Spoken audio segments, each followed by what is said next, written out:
Let's see if we can get the TV on. We want the TV on. See if we can get some, because we can't actually saying that. Where's the remote? Oh, we might not be able to put on because the kids lost the remote, which is typical. How are we, guys? Happy New Year, 2025. We've done a lot of lives today.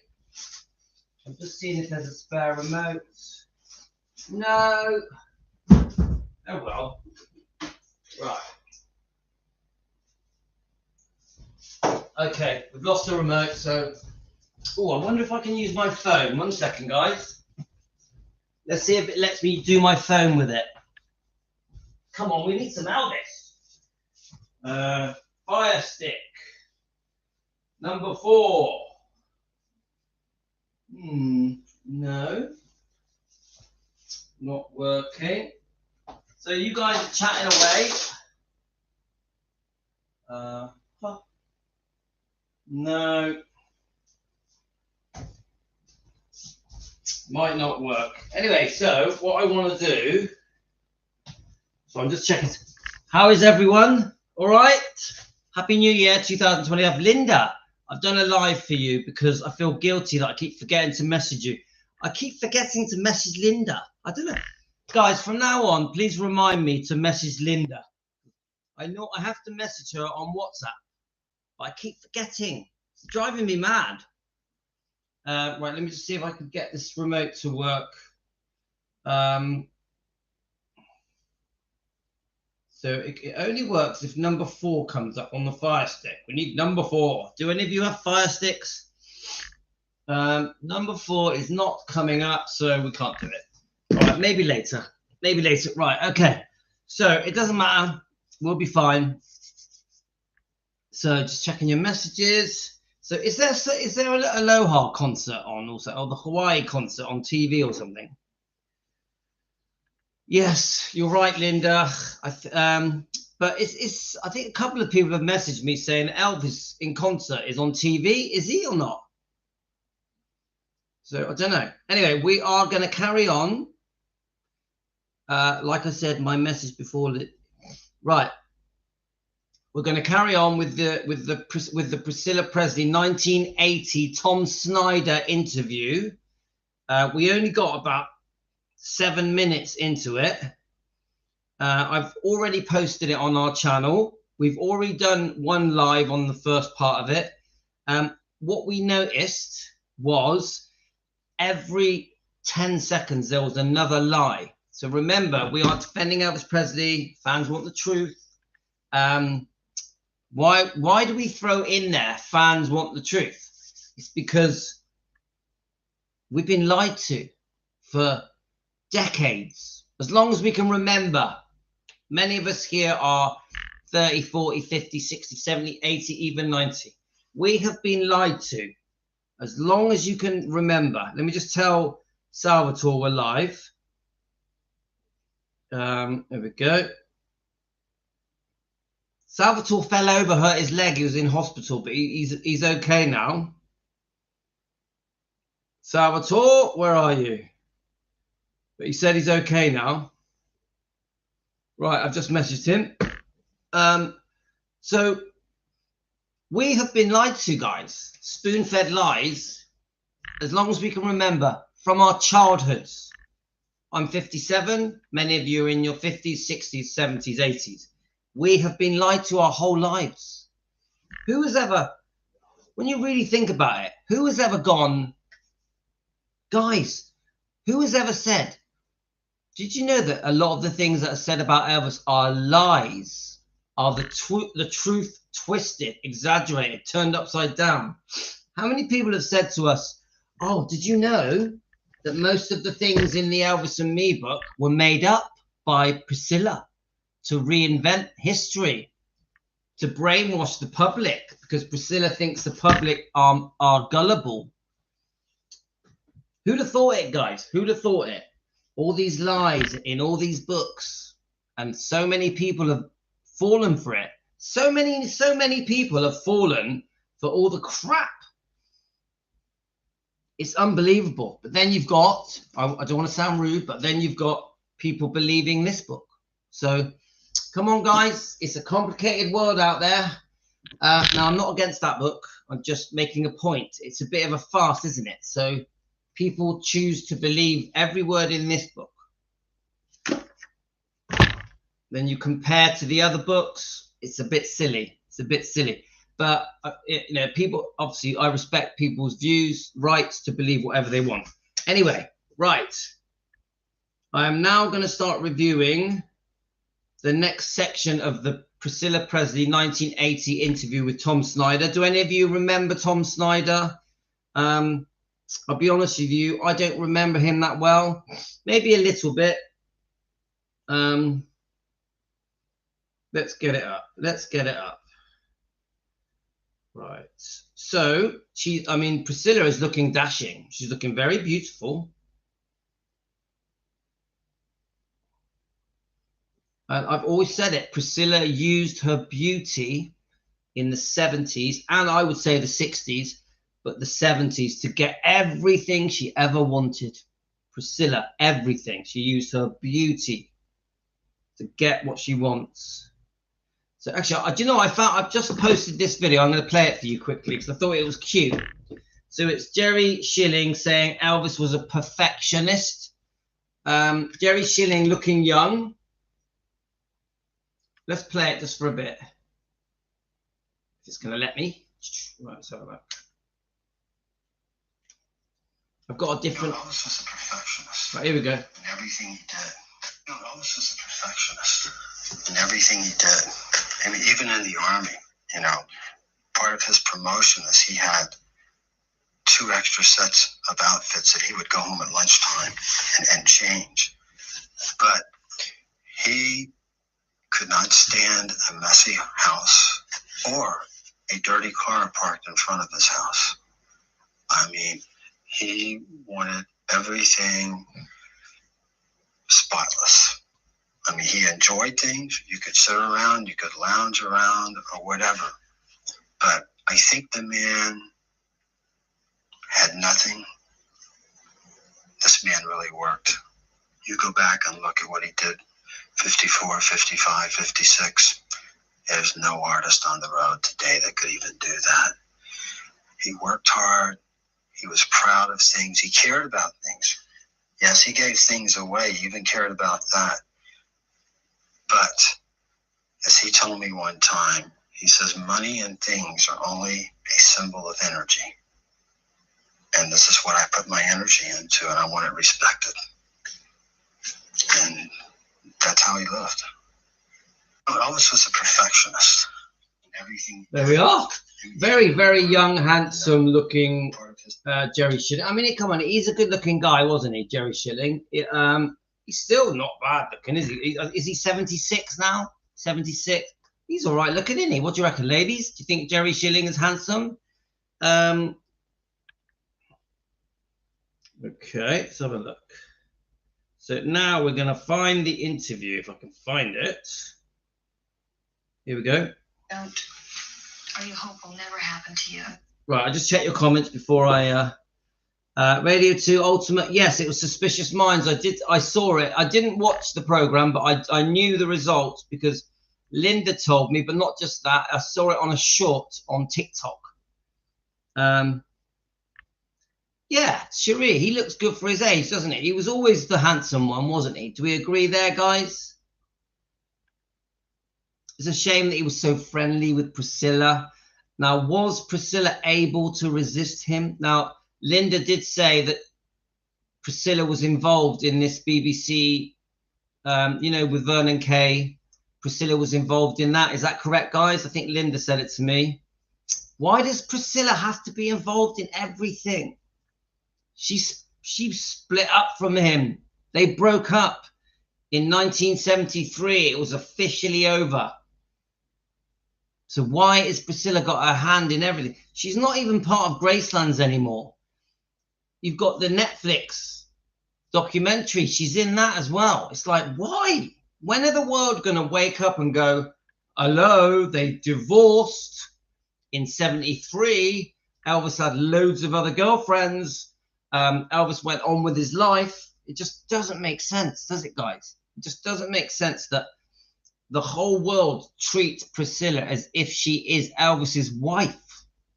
Why? Someone explain it to me, how Priscilla has been able for the last 45, 50 years to make the public feel that she is still married to Elvis. Someone explain it to me, because I have no idea. I can't understand it. Everyone knows that they divorced. I don't think everyone knows that she was unfaithful. Well, Elizabeth, she is, isn't she? And I always say this, I don't hate Priscilla, but I don't understand it. It's like, okay, so you divorced him. You were unfaithful. Priscilla was unfaithful. She was unfaithful twice. She demanded the divorce.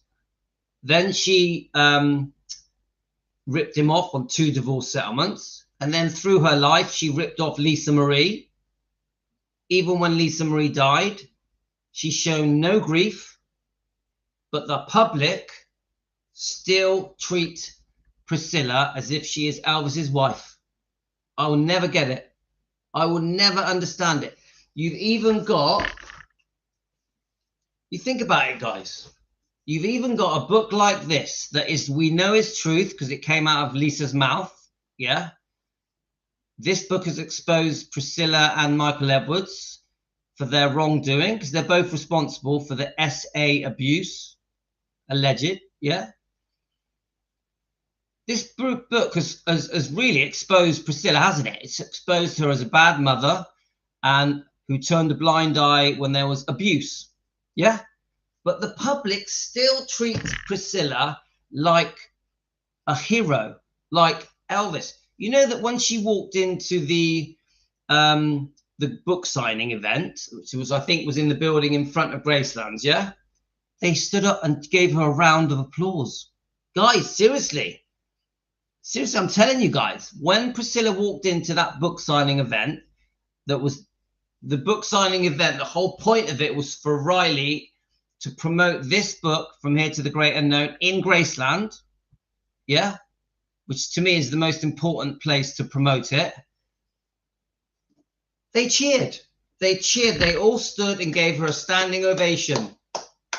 They were shouting to her. You couldn't even hear yourself talk.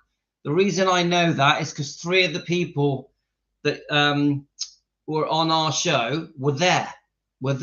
Yeah. So it's like, how did that happen?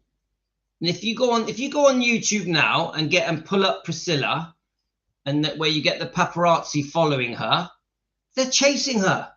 They're following her down the road. Dozens of cameramen chasing after Priscilla to get her picture.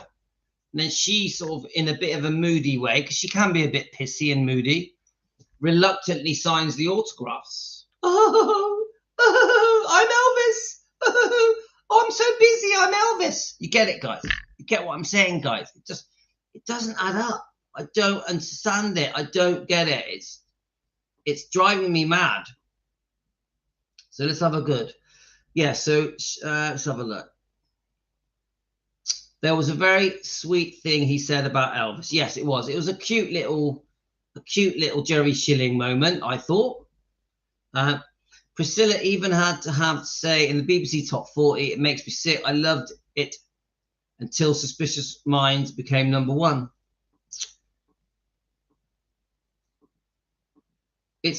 I find, let me just read these comments and I'll say something.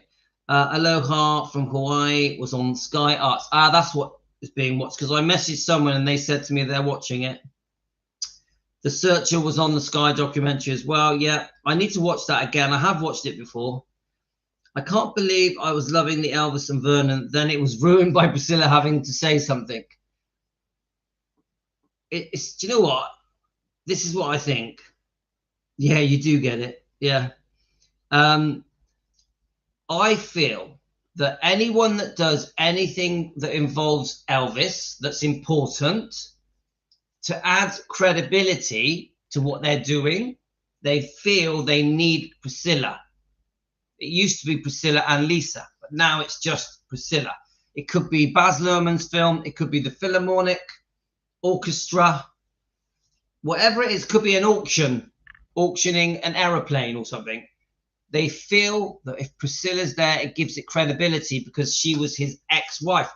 But the reason they do it is because they feel that she was still with him when he died. This is the lie, isn't it? This is the big lie that the whole world don't know. They do know, but they just won't remove the blinkers. The lie is that, oh, they were still together when he died. Seriously, I bet you if you went to the average person on the street, if you went down your shopping street, high street, whatever you call it in America, your shopping mall, or England, or Canada, or Australia, and said to the average person, oh, did you know that Priscilla and Elvis divorced? They'd be like, huh? Did they? Nah. Yeah, Priscilla and Elvis divorced. No way. Did you know that Priscilla had sex with 2 men whilst she was married to Elvis? No. Elvis is the one that shags everyone. Elvis is the one that shags everyone, not Priscilla. You get it, guys? This is how upside down the world is. The world is upside down. I don't understand it, guys. I will never, ever understand it. TCB since 1973. Let us know where you're from, my friends. What's your name? We always like to welcome new people. We like to ask them their name. We like to ask them where they're from. And we like to ask them how they discovered Elvis. Far away, TCB, 1973. I love your little picture.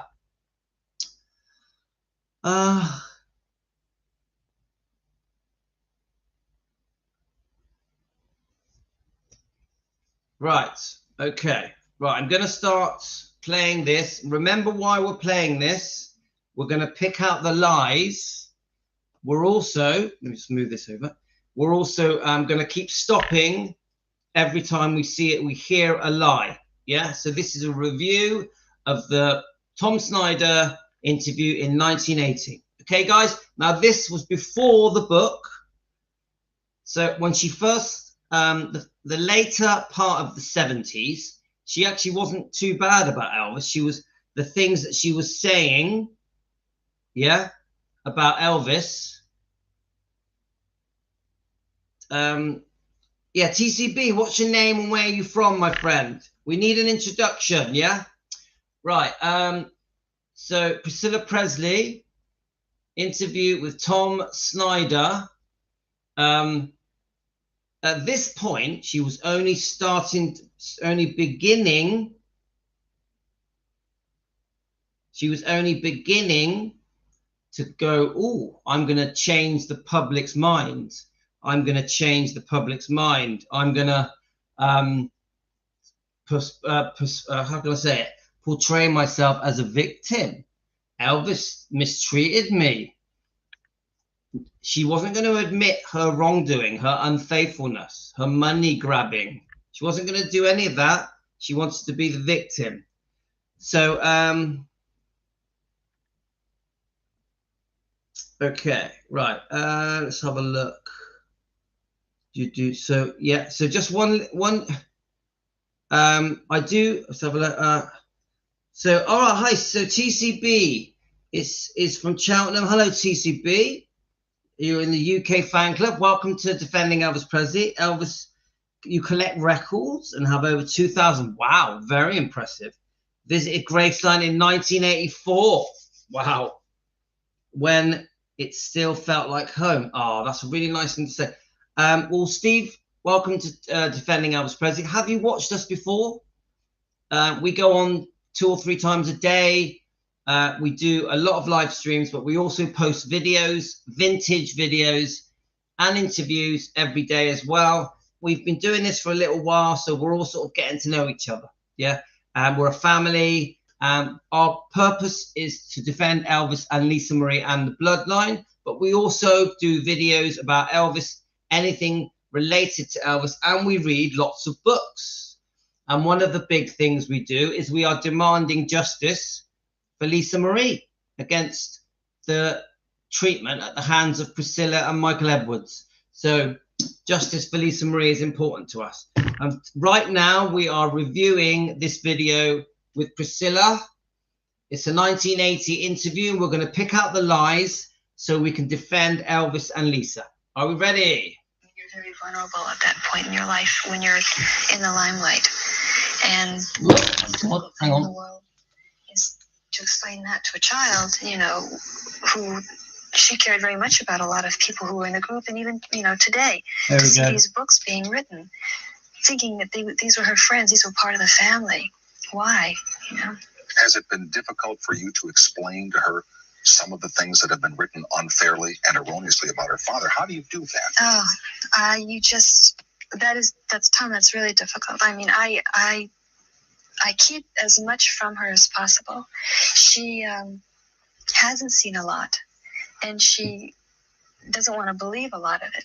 But again, you know, you say, hey, you know, he was a great person. He was wonderful. He was your dad. And So 1 second. So if it's 1980, guys, how old would have Lisa been? Let's try and work out how old Lisa's been, because she's saying that she keeps as much from her as possible. We know that she allowed Lisa to read this book because she said it in the Terry Wogan, the British interviewer. She's told Terry Wogan that that Lisa had read this book 3 times. So we do know that this book does admit Priscilla's unfaithfulness. We also know that there's some quite embarrassing things in this book that Lisa would have bound to have found embarrassing. So how old do you think in 1980? Let's work it out. Yeah, so 12. Do we agree? 12 years old. Priscilla, yes. Priscilla, 22. Actually, no. Priscilla, no, not 22. Priscilla, no. In 1980, how old would the Priscilla be? Let me try and work it out in my brain. So if she was 22 when she had Lisa, so that was 68. So 12 years after that, so 34. 35 maybe, yeah, around 34, 5, yeah. Okay, I'm just trying to get my bearings on it. I mean, she looks great for her age, doesn't she? 35 years old, she looks amazing. She's a beautiful woman. And she just sees him as her dad, and wonderful and kind and generous, and not as they, you know, portray him. I'm certain that since Mr. Presley died, a number of people might have approached you to write your version or your memoirs or My Life with Elvis or whatever the title might have been. You resisted those suggestions. Right. Why?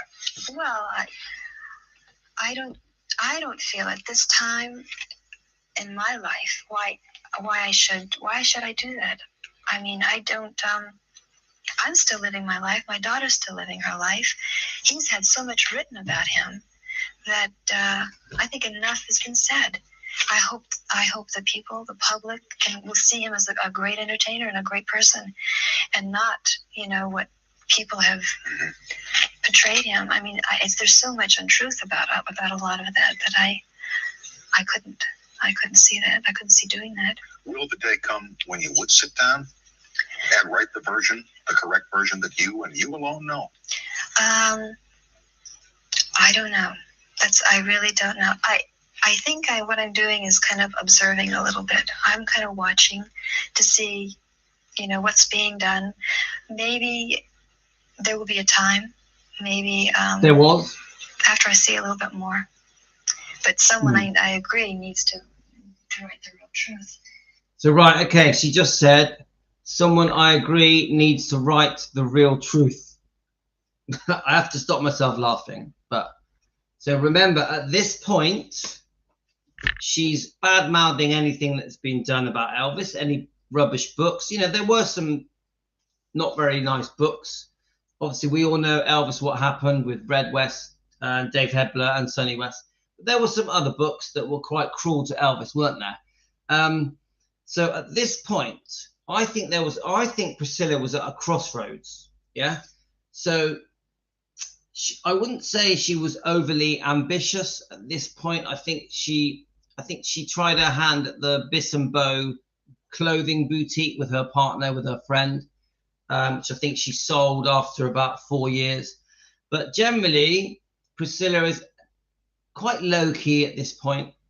She's saying that she's not interested in writing a book at this point. Yeah. She's trying to keep little Lisa out of the limelight. But remember, we have to say something. We've worked out that she's with Michael Edwards, the alleged sexual abuser, the model, the actor. Remember, she's with him for 5 or 6 years, isn't she, guys? We know that this abuse, if you go by Lisa's own words in her book, on her tapes, Riley kept the details in the book. We know that the abuse was taking place as this interview was being filmed. Yeah, it's heart-wrenching, isn't it? When we listen to sweet Priscilla pouring out her heart, she's going to start talking about how she's going to protect Elvis and set wrongs to rights. The public need to know the truth.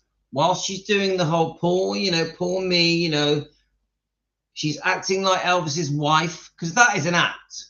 She's not Elvis's wife. She's in bed with Michael Edwards. Right now, she is bonking Michael Edwards, and this is, work out the years, guys. This is probably 10, let me work it out. This is 10 years after they divorced. 10 years after they divorced. And how many years after Elvis died? 3 years after Elvis died. Yeah. But she is there on that program acting as Elvis's wife. She represents herself on that interview as his wife. She represents Elvis. The reason she can represent Elvis is because she manipulated things in a way where eventually she took over Graceland. She has full power. She is the main executor of Graceland. Yeah, she's a very powerful woman. Don't kid yourself when you see this very beautiful woman with lovely hair and beautiful eyes.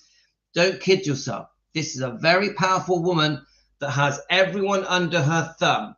Everyone goes to Priscilla for money. If you want to do anything to do with Graceland and Elvis, you go through Priscilla. This is a very powerful woman. Yeah. So as we see, as things unfold in the early 80s, she does become very career-minded. She's having acting lessons, dancing lessons. She wants a career in acting and modeling and TV and movies and promoting products like perfumes, etc. Was there a baby line? So remember, when she says, oh, we need to tell the truths, eventually she gets to this book. Eventually she gets to this book. I call this a book of lies. I don't believe anything in this book. But she's just said, oh, we need to talk about the truths and that. We need the truth out. Let's see if she tells any more lies. Already we have found about 10 lies from the first minute of this interview. We're up to about minute 8. Let's see if we can find any more lies. So we're on minute 8. I'm not sure how I think it might only be 10 minutes, but we've got more than one interview. And I don't know. At this time, I can't say that. You would have had every reason to begin your acting career a little earlier than you did, but you delayed it for a while. All right, so when you Mr. started Presley acting. died, you said to yourself and to the people that represent you, this is not the time. What was the reason for that decision?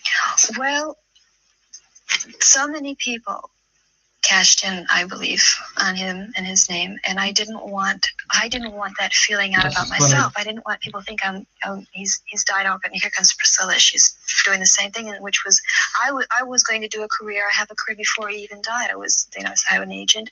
Then when he died, I said, I can't do this. This is a little dicey, but do you have to have a career? No, I don't have to.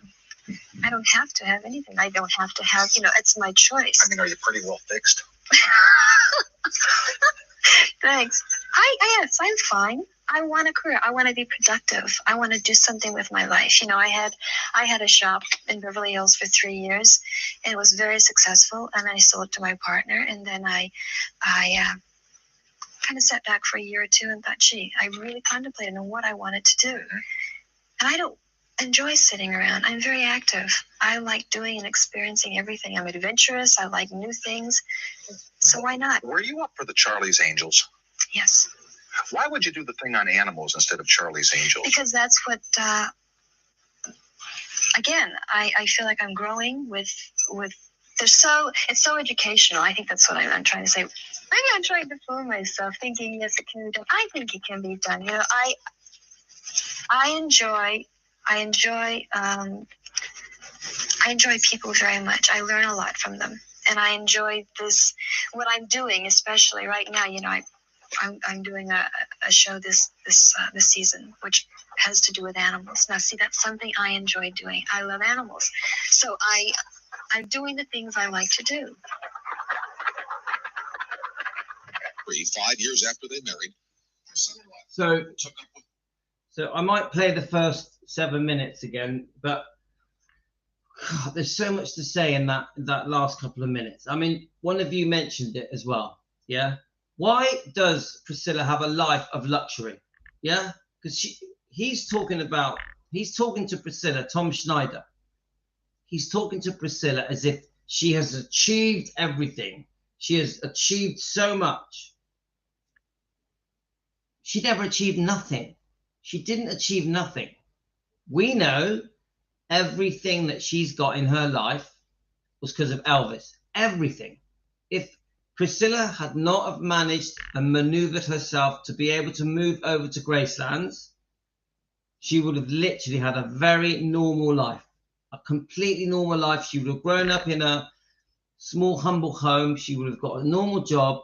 No one ever would have known who she was. Yes, she was a beautiful woman, so she would have probably got a handsome husband, had some nice looking kids, but no way on earth would she ever have had the success that she had, because she married Elvis briefly. Remember the marriage, they got married May the 1st, 67. It was all over by around 1970. Yeah, because around 1970, she's in bed with Mike Stone, the karate instructor. You know, some say it was the end of 70, in 71. Doesn't make any difference, does it? They married 67, May the 1st. It was all over by 71-ish. Yeah, that's not a marriage. That's like a brief relationship. But because of it, she did initially give up the name Presley, but she took it back quickly because she knew she needed it. She mentions about other people making money off Elvis, but she is the one that has milked the cow the most. Priscilla has milked the cow the most. She's made an absolute fortune and wasted an absolute fortune just using the Presley name. And when she was in charge of Gracelands at EPE, you know, before it was sold off, she spent an absolute fortune.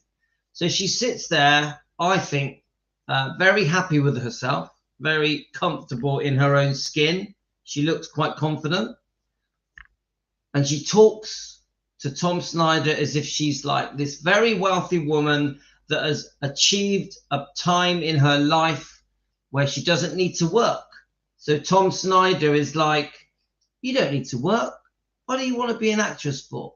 Why bother? Then he mentions that she was offered one of the Charlie's Angels parts, which actually probably would have suited her. But my point is, guys, she didn't achieve to get to the point where you don't have to work in life. She didn't achieve that. It was all off the back of Elvis, all off the back of Elvis. And then when she does go on to some acting roles like Those Amazing Animals, have you seen that, guys? I think she does one movie which is a bit of a flop. I've seen the movie on YouTube, but it just doesn't look like her. I don't know if she's got makeup on or something, but and then she does obviously the Naked Gun bit and the Dallas stuff. Come on, she wouldn't have got any of it if she hadn't have been Elvis's ex-wife. So I just think she's given way too much credit for success when she didn't deserve any of it. I'm just being honest, guys. This has got nothing to do with me hating Priscilla. This is just, she didn't work to have success. It was all from Elvis, all from the name Presley.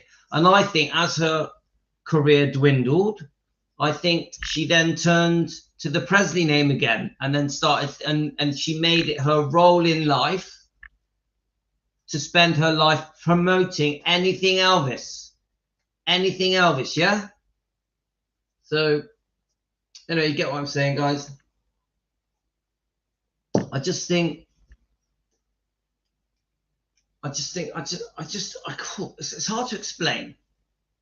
You know, like if you're born to wealth, if you're born rich, you get everything handed to you on a plate, just purely because you were born in that bloodline. It happened to Priscilla, but she wasn't born to it. She wasn't born to it. It was a manipulation to get Elvis, yeah? So almost a con, almost a trick. So what I want to do, I want to play the first 7 or 8 minutes again, because there's some more lies in here that I want to go over quickly with you. So let's go, guys. Your karate instructor. People close to Elvis say he never got over it. Of all the women in the world who fell for Elvis Presley, he chose this one. Meet Priscilla Presley, the only woman Elvis married and the woman who bore his only child. They met when Elvis was in the service, stationed in Germany. Priscilla was only 14. She was called an Air Force brat. In 1973, 5 years after they married, Priscilla left and took up with her karate instructor. People close to Elvis say he never got over it. Now, Priscilla and their 12-year-old daughter Lisa are on their own. Priscilla does television commercials and is studying acting.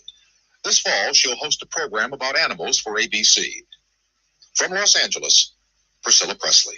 It was during that time when your father was in the Air Force and Elvis Presley was in the Army that you two first met. Could you tell me how that happened, where it was, and what the circumstances were? Gee, it was, we've already done this once, but I want to do it again because we're covering this interview. So remember, she talks about how she met Elvis. We see a different side of it because of the book Child Bride. We see that things may have been different than she says. But let's listen to her version of events. Remember, her version is in this book. Yeah? So she literally, I said this on the last one, she literally can say whatever she wants. He asks the question, how did you meet Elvis in Germany? Yeah? She can say whatever she wants. She could say, I tripped over and there he was. Whatever she says, the public around the world who are watching this interview in 1980 believe every word, and she knows it. The public are very gullible around the world, and everything she says is treated as truth. This is a very powerful position that she's in. Yeah, remember, a very wealthy woman as well. Yeah, so, and Elvis isn't here anymore. And remember, she's with Michael Edwards. Yeah, at this time. Yeah. Okay, guys, Michael Edwards could be right now. Yeah, you know what I'm going to say. SA abuse of Lisa. After I arrived and we spotted in Germany, I was sitting in a snack bar. It wasn't really a snack bar. It was just a place where a lot of the people would used to go and have hamburgers and Cokes or whatever. And a gentleman came up to me and asked if I'd like to meet Elvis. And I thought he was kidding and said, sure, yeah. All right, now what? And he says, no, I'm really serious. I go to his house a lot, and would you like to go?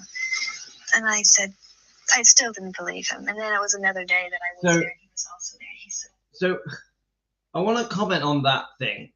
So let's really let's really think outside the box, guys. You know, I think something we do here at Team Elvis, yeah, is we think outside the box. We think outside the box. Now, did that happen? Seriously, I'm going to ask you, Team Elvis, anyone watching Team Elvis right now around the world, you're welcome to join in. We all know the story. She sat in the snack bar, the burger bar, you know, for a burger and a Coke, which was very normal back in the 50s. 1959 in Bad Nauheim. Cary Grant supposedly went up to her and said, oh, you know, what are you doing? She said she was drawing. She was writing letters. Yeah. Oh, what are you doing? And she said, nothing much, just writing letters. And then he, from that, says to her, I know Elvis. Would you like to meet him? Did it happen? Guys, I'm asking you now. Did that happen? We've all heard it. We've all been brainwashed to believe it. It's in the book, Elvis and Me. The same thing has been repeated again and again, tens of thousands of times on TV, on news clips, on documentaries, on interviews, on biographies. Did it happen? So many of you are saying, no, she's a liar. Elizabeth, I really doubt that. Lily, she is lying. She went after him with, obviously, the child bride event. She did more than beg him to meet him. Yes, there we are. Deborah, we've heard it could have been sex for favors. It could have been Cary Grant saying, shag me and I'll let you meet Elvis. Yeah? How many of you here believe, to put it bluntly, that Priscilla shagged Cary Grant so she could meet Elvis? I'll let you answer, guys. I know it's pretty crude, but I think this is important. Deborah, of course she did. Stacey, I don't think it happened like that. So yes, so Stacey doesn't believe that they met in that way. So, yep. So Debbie believes, yep, sex for favors. Deborah, I believe she did. Karen, yes. Got anyone else? So most people that are Elvis fans believe that Priscilla had sex with Cary Grant so that he would introduce Priscilla to Elvis. Now you think about it, guys. It's a big deal. Elvis is the most famous man in the world. Massive, massive. We're talking like amazing movie, #1 records, beautiful young man at the peak of his career. So I honestly don't think it happened the way she says. But this is Lorna. I believe that Priscilla did because I know that she would get what she wanted. Yes, she went after him like a guided missile. Yeah. Definitely believe Curry as much as his disgrace. Yeah. So she's the worst. Right. I'll tell you guys, I don't believe it. I do not believe that that is how they met.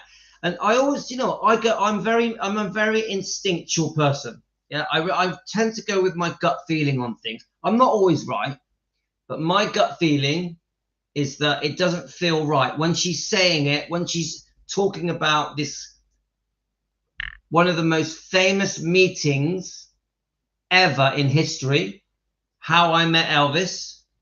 Oh, a complete stranger approached me and said, do you want to meet Elvis? It doesn't sound believable. It doesn't sound believable. What is more believable is that what is said in Child Bride. Look it up, guys. It's more believable that there was a plan, that she knew Elvis was in Bad Neuheim. She knew the area that Elvis hung out in, and that she had this plan to meet Elvis, to dress in a way. Let me just show you. Now, Elvis had a crush on Deborah Pageant, didn't he? He had just made Love Me Tender with her. Yeah? Look at her. And there could have been a cunning plan to look like her to get Elvis. To look like her to get Elvis. Here's Cary Grant with Priscilla. I know it's not very clear, but look at that.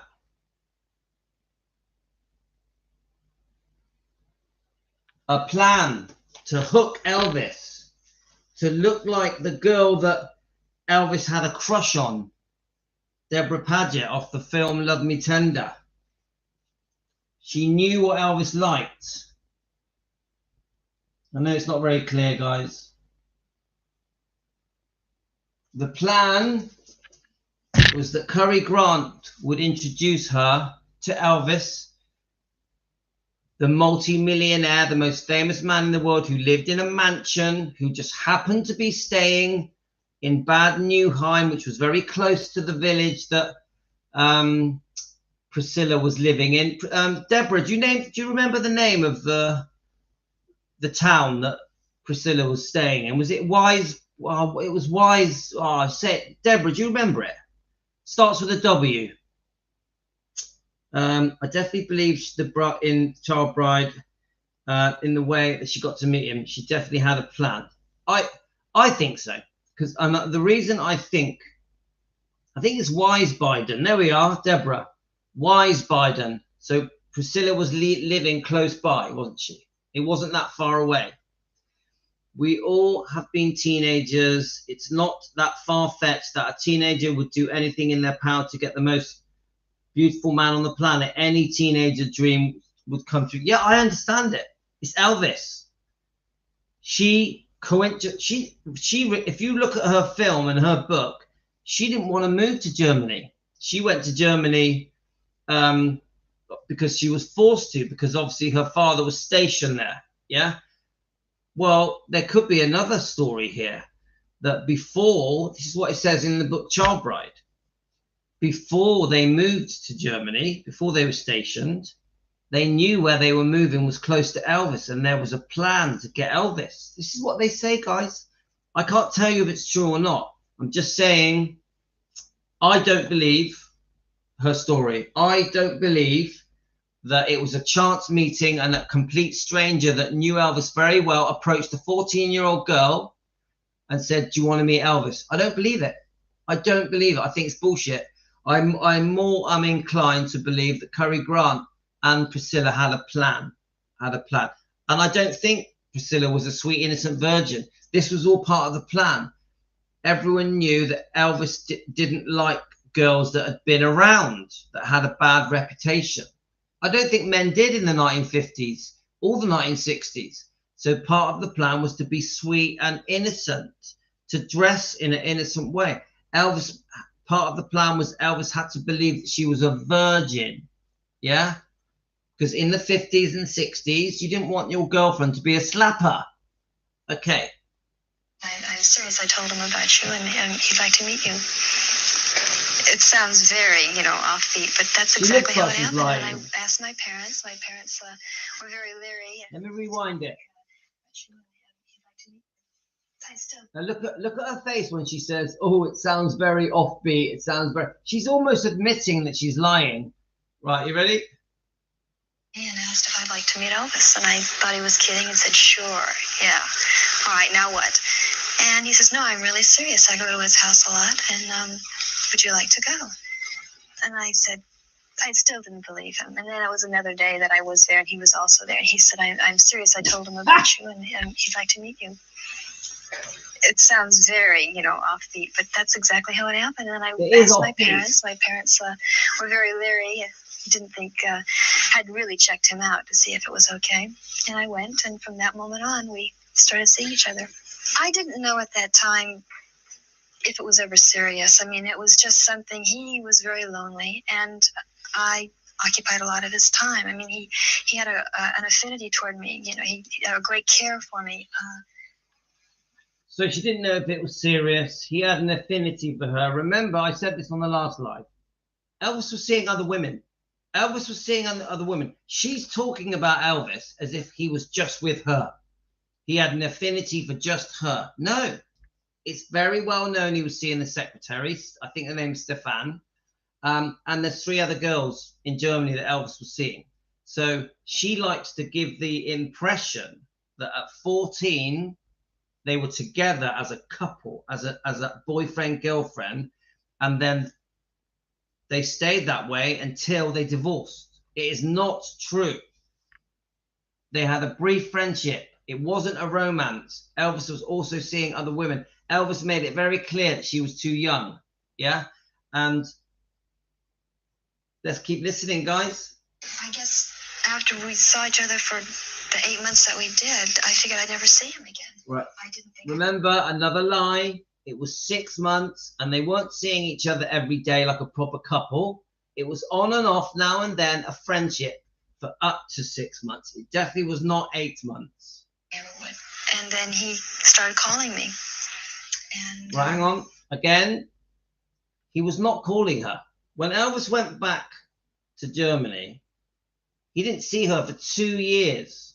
To America, sorry. When Elvis went back to America, he didn't see her for 2 years. Yeah? Yes, she was sending him letters in pink envelopes. And she was sending him records as well. But she almost heard nothing. But she gives the impression that within a few weeks of Elvis returning to Memphis, to Graceland, that he was on the phone to her. And it's not true. It is not true, guys. kept the relationship going. And Hang on, there we go. Again. Kept the relationship going. There was no relationship. She's saying it there. There was no relationship. Elvis went back to America, carried on seeing Anita Wood a bit, was seeing some of the co-stars, the girl off GI Blues, because that was his first film. So Juliet Prowse. He did the Frank Sinatra special. Made a few albums for RCA Victor. He never kept anything going. He just got on with his life for a couple of years. She was the one keeping things going with the persistent letter writing. Yeah. But I didn't see him until 1962 when he called and asked my parents if they would allow me to go over there and see him. Over there, meaning going to LA. I was back still in Germany. At what point did you I move don't to believe it. Graceland? I moved to Graceland when I was close to 16. But not to Remember, I know I did this on the last show, but I'm going to do it again. How old, I'll ask you first, guys, because I know you know. How old was Priscilla when she went to Memphis, to Graceland, to holiday? Not to live, to holiday. I know how old she was. You tell me, guys. Now, she has just said she was 15. I'll let you answer, guys. You can work it out on your charts if you want. She's making it out like she was with him. She wasn't. How old was she when she went for the first time on holiday to America? She was, yeah. Let's have a few more of you answer. She's just said that she was 15. She said, I was nearly 16. Shall I play it again? She's just said, I was nearly 16. So we know that she's a liar. Yeah, we know. She even did it in the book. Even in her book, even in this book, she lies about her age in this book. Yeah. She definitely was not 15. She was not 16 either. Yeah. She was 17 years old when she first visited Elvis. I think she went 3 times. I think it could have been 2 times. I think it was 3 times. And then by the time she moved in, when she moved in with Vernon and Dee, she's just about to turn 18. Yeah. So we know she's a liar. Yeah. Black and white, barefaced liar. She's not just lied here. She's lied in the book, but she's also said that in many interviews. If you go over the interviews, and she's done quite a few, and we're going to go through them, she always says, oh, you know, nearly 16, nearly 16. It's a lie. If she can lie about that, she can lie about anything. It's like Lisa Marie in the book From Here to the Great Unknown. Lisa Marie clearly says that Elvis slept with Priscilla when she was 18. But Priscilla has said that she didn't sleep with Elvis until the night of the wedding when she was 21. Another barefaced lie. Another lie. She's trying to portray things in a way to get public opinion to go along with her storyline. Her storyline on this interview is, oh, I was so young. Elvis was 10 years older than me. He took advantage of me. He used me. And I didn't have my own mind because I was only 15 years old when I moved to Graceland. This is the story she's trying to tell, when the truth is she was nearly 18. Yeah. The other lie is this. Oh, you know, the perfect fairy tale romance. We got married when I was 21. We never had sex. On the night of the wedding, I lost my virginity to Elvis and I got pregnant, and 9 months later, a baby was born. When we know, because Lisa Marie told us, that they were shagging age 18, 19, and 20. So we know that Priscilla is capable of lying. So she's lied about her age here. She's lied about the age that she was sleeping with Elvis. She's lied about the fact that she was a virgin on the night of her wedding. You get it, guys? That's all part of the fairy tale. Oh, a beautiful romance. And on the night of the wedding, we had sex and I got pregnant. I was a virgin on the night of the wedding. It's all lies. Lies, lies, lies, lies. You get it, guys? Priscilla is a liar. No matter what anyone says, she is a liar. Yeah? She thinks the public are gullible. She mugs us off by telling us lies. And the sad truth is, in 1980, we were gullible. We were. The public around the world were gullible. The public around the world, the interviewers of the news companies, the TV companies, the tabloids, the magazines were gullible because every word she said around the world was treated as truth, like it happened. This is where we've all been so silly for the last 40 odd years that we've all fallen for it. I fell for it. I fell for it. How many people believed this? I ask you now, there's 30 odd of you watching. How many of you actually believed this story that it was a perfect romance? She was very young, like 14, 15, and then they got married and they split up because Elvis took drugs and was unfaithful. Everyone fell for it. Everyone fell for it. It's so sad. It's only now the fans, oh, well done, Karen. It's only now, 40 years later, even 30 years later, that it's all coming out. The truth is coming out now. Yeah? Moved to Graceland. I moved to Graceland when I was close to 16. But not to marry him, just No. to live there and to continue your schooling. But what kind of an arrangement was that they worked out? The arrangement was that I was going to a Catholic school, all-girl Catholic school. And my parents, they arranged it together, my parents and Elvis, making sure that I got my education. And that was the arrangement. And I lived at Graceland, and his grandmother, well, the whole family lived there, so that's where I stayed. Would you say it was a sheltered life, Priscilla? I didn't realize how sheltered until later in my years, but later, last 3 years. So this is one of the things that drives me mad, the sheltered bit. Now we know the word of mouth has gone round that Priscilla was this victim that was a prisoner in Graceland whilst Elvis was out making his movies, having fun. Yeah? But she could do whatever she wanted. She had her own car. She had friends and family visiting. She had the wives of the Memphis Mafia. But she will portray herself like she was in a dungeon. In fact, in one interview, she uses that word. So, Louis, that's why the channel is important. The narrative Priscilla portrays is believable because Elvis wasn't alive to defend himself. More important now because Lisa is not here. And we keep saying that, guys, that it's like the reason she can say whatever she wants and we all fall for it. I'm on about over the last 4 or 5 decades. Yeah. The last 3, 4 decades. It's because there's no one stopping her. Who is stopping Priscilla from saying the real truth?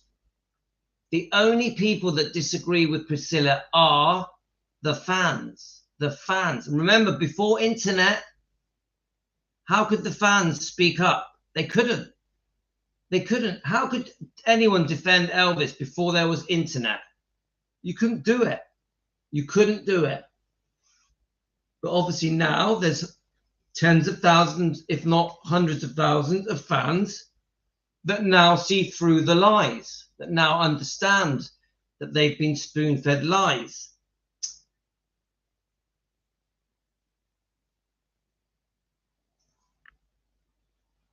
So what is more likely? Grant picked Priscilla out of thousands of girls, ignoring hundreds of more suitable girls age-wise, or that she picked a man who knew Elvis. Yeah, that's a great comment, Steve. That's a great comment. The story is unlikely. The Curry Grant meeting Elvis for sex is more believable. So Elvis can't defend himself. Elvis can't jump up and go, that's not true. That never happened. Don't listen to her. She's lying. Elvis can't do it. We do it as the fans. We do it. That is why we're called Defending Elvis. We do it. And it's not just me here and Team Elvis. It's the fans around the world that want to defend Elvis. I like to think that there's a growing number of fans that want to defend Elvis and Lisa and the bloodline. So unfortunately, at the moment, there is also a lot of Elvis fans that are not interested in defending Elvis. They just want to talk about the good stuff, you know, like the music and the movies, and how amazing Elvis was, and talented and beautiful. But that doesn't help him. We want Elvis's name cleared. We want his reputation fixed, his image fixed, his legacy protected. And that is why we expose the lies. We expose the bullshit. Right, there's only a couple of more minutes left, guys. I've got to go to bed soon, but let's just play this. I didn't realize that it was a very sheltered life. What did your friends think? You know, I'm sure you rode up in a limousine with all kinds of people, and they'd see little Priscilla get out of the car and walk in and say, wow, what's going on here? Very few words were ever exchanged. Very few. I mean, I went to school, did what I had to do, and left. I didn't really develop a friendship with anyone. Very few people asked me any questions. It was done very secretly. I was dropped off, and at 9 o'clock in the morning, I would go only 9 to 12. I wore a uniform. And I remember rushing and changing my clothes real fast because I didn't want to be teased by all the guys. In my uniform. Did you ever want to rebel against that? Did you ever want to just break out of that and say, hey, I want to be me. I don't want this wall around me or this Not protection. at that time. You know? I don't think so. Not at that time. I was too young and just living. I didn't really think about it. Did he spoil you? Lots of presents, lots of goodies. Yeah, but he spoiled everyone. He was just very generous. When you and Elvis finally decided that your marriage was over, it has been written that even though it was over, you remain good friends. Is that a true statement? Absolutely. Absolutely. I mean, I don't care what's been written. You know, we were always very close. We had a very good relationship. In fact, Lisa, our daughter, you know, was always felt very healthy that way because it was always as if we never divorced. Following his death, what did you make of all the, I'm going to say the word opportunists, who were quick to write books, quick to put out pirated record albums, posters, other bits of memorabilia to make a fast buck? What did that do to you, and how did you feel about that? I think that was the hardest thing in the world to deal with. People who were friends for so many years that you confided in. People, in fact, it goes on today. You know, these people who you do trust, to turn around and to do something like that, it's a low blow. It was a low blow for him. Those are things you just don't do.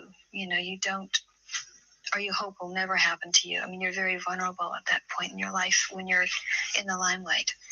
And one of the most difficult things in the world is to explain that to a child, you know, who she cared very much about a lot of people who were in the group. And even, you know, today, to see these books being written, thinking that these were her friends, these were part of the family. Why? You know? Has it been difficult for you to explain to her some of the things that have been written unfairly and erroneously about her father? How do you do that?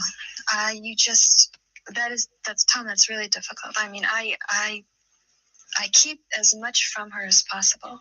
She hasn't seen a lot. And Okay, I think we've watched enough of that because we've been over that a few times. Hi, Hidden Minds. Hi, my friends. Hidden Minds, amazing YouTube channel, guys. Hi, Renee. So Sundowners, that's interesting. Sundowners joined us yesterday, I think. Sundowners, welcome. I forgot your name, my friend. I'm so sorry, I forgot your name. So Sundowners' sister went to the same school that Priscilla went to way back then in the 70s when she was living with Elvis. And he's just told us the address. The school was Immaculate Conception on Central Avenue in Memphis. It's just closed last year. Thank you for that information. Sean, there we are. Right, thank you, Sean. So all right, she went there in the 60s. Of course, yeah, of course, she went in the 60s. So 63, she had to go to school, didn't she? And so, isn't that amazing? We have people on here that lived in Memphis, that their life was Memphis, being around Elvis and his world. Sean was in that world. Sean, you should join. We've got on Defending Elvis Presley. We have a Facebook page where we have a 24-hour chat. If you join the Facebook page, it's completely free. Defending Elvis Presley. Click on the chat button and you can talk with all of us. When we go off the live streams, we carry on chatting on the chat on Messenger on Facebook. So if you want to join, you could probably tell us some really interesting stuff, couldn't you, Sean? So you still live in Memphis and born and raised. So what part of Memphis do you live in, Sean? Anyone want to ask Sean some questions? Because he was there, guys. He was there. He knows a lot more than any of us. Deborah was there as well. Deborah knows Memphis quite well, doesn't she? Deborah, you and Sean could ask each other some pretty interesting questions. Yes, we like interesting things, Linda. Hi, Stacy. Oh, TRK's here as well, is he? TRK, how are you? So, okay, I might play a couple more clips. I think I might play a couple of the clips. I'm going to go off topic now. I'm going to play this little story, which has had a lot of views. I posted a story. Let me just get it up a minute. It's not very long. Let's find it. And whilst I post it, you guys can ask some questions. Got to find it first, mind. Here we go. Elvis Aloha concert flight attendant story. Elvis Aloha concert flight attendant story. And we had go right back. I was a flight attendant with a major airline, and we had gone over to Hawaii, and coincidentally that we were able to be invited to the concert for that evening, and Aloha in Hawaii. And so we attended the concert. Oh, he was in his white jumpsuit, and of course with the huge red Hawaiian lei. It was striking. The stage was outstanding, and of course the atmosphere, being in the Hawaii atmosphere and the little bit of indoor type feeling. The songs, everything was wonderful, and everybody wanted, what's the next one? What's the next one? And you could have heard a pin drop. It was outstanding. And of course, all of his old ones that everybody loved, and some from his previous movies. It was the greatest concert I'd been to. And we thought it was quite exciting, not knowing that he was going to be on our airplane coming back the next day. So when we went to check in and had our briefing, that was the first time we found out that he was returning that next day. Well, being that he had such a large staff that traveled with him, I mean, we had 14 seats up in the 747 up front, and his whole crew practically took, the whole right side. And then, of course, he reserved upstairs for the lounge upstairs, so he had that reserved and private for himself too. I was working in the forward lounge, and so of course taking care of first class as well as parts of the first class and the lounge area. And I remember one of the guys came up to me and asked me if I'd like to come up and meet Elvis, and I said certainly, I would love to. And because I sort of wanted to just stay away a little bit and give him his privacy, of course, what he deserved. And also I said certainly. So he said, well, come on, I'll take you up.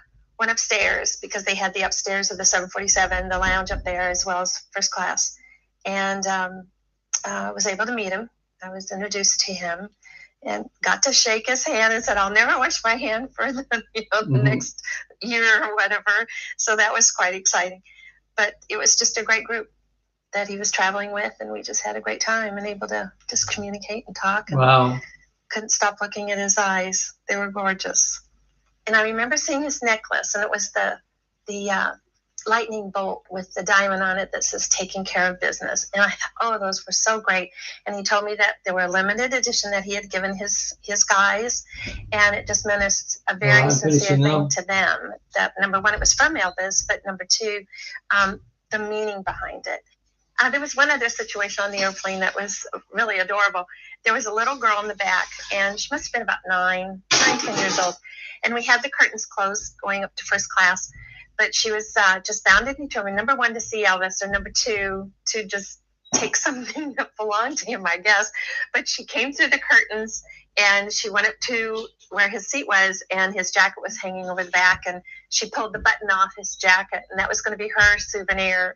And so we tried to catch her. We tried to keep her away, but she was just bound and determined to get something that belonged to Elvis. So she walked away with her little button, and she was pleased as punch. He wasn't any different. I mean, he was just so warm and friendly, and thank yous, and may I, and he was a Southern gentleman. I mean, you could really tell that he was a Southern gentleman and raised by a great family, just because he was just so warm and friendly and polite and wonderful. I was a flight attendant with a major airline, and we had gone over to Hawaii. Wow. Do you know what? That if that was the last thing I ever watched in my life, I'd be happy with that, because it lets us know that he was just a nice guy. He was just a nice guy, a genuine Southern lad, polite and friendly, respectful, nice to be around. What more do you want? Anyway, guys, I have to go. We've been on well over an hour, and this is our 4th live today, guys. So we've gone for it today. I am tired. I'm starting to feel it. I'm like, need some sleep. So thanks, guys. I'll be back in the morning with more defending Elvis. So thank you so much to everyone, but also Sundowner and TCB. Thank you for your Sean, obviously, and Steve. Thank you for joining us. We do welcome new people to Team Elvis. We do. We invite people to join us. Yeah. And we want you to become part of our family, Team Elvis. Yeah. So thank you so much for joining in. Anyone that's watching now, don't be shy. You can join us. We're a friendly bunch here. We just want to defend Elvis and just get to know each other and have a good chat 2 or 3 times a day. So thanks, guys. 2025 is going to be a great year for everyone. It was important to me that we did some good lives today, because I wanted to set the standard today with the 4 lives. I wanted to say, this is what we're going to be doing. It was important to me to shout out to everyone, this is what we do. Defending Elvis with pride, together with Team Elvis. So thanks, everyone. Bye, Renee. Don't forget, guys, Renee's channel, Hidden Minds, fantastic. Please subscribe to it. You'll be very happy, very happy. Happy New Year to all of you. It's been brilliant. I've had such a good day with the lives today with all of you. And that's it. Everyone, love you all. Thank you, TRK, as well. And Carolyn, all of you. Thank you, every single one of you. Take care. Love you all. Sweet dreams, because I'm off to bed. Take care, guys. Happy New Year.